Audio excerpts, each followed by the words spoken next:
जय मसीह की। हमारे प्रभु उद्धारकर्ता यीशु मसीह के नाम में सारे सजीव वाहिनी श्रोताओं को नमस्कार।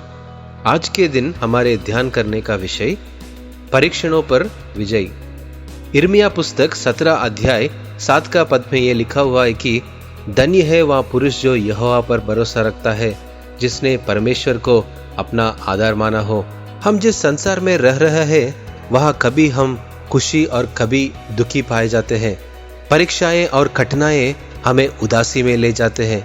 दुश्मन लगातार उन परिस्थितियों को बनाने की कोशिश करता है जिससे हम हर बार विफल हो।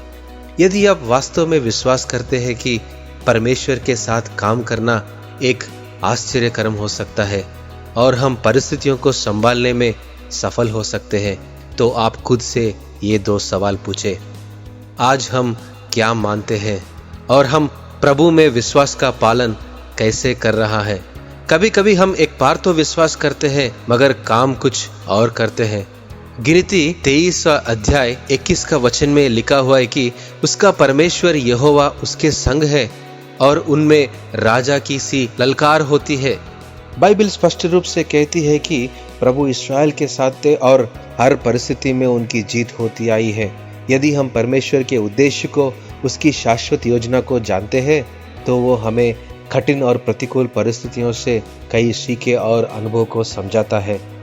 मेरे प्यारे दोस्तों, आइए हम हर उस स्थिति में परमेश्वर के उद्देश्य को सीखे और अनुभव करें, जिसका हम सामना करते हुए जीवन में आगे बढ़ते जाए। जब इस्राएल के लोग मिस्र की गुलामी से मुक्त हुए तो उनके सामने लाल समुंदर के जैसे कठिन परिस्थितियां थी। अगर आप ध्यान से देखें, क्या लाल समुंदर को परमेश्वर ने हटा दिया?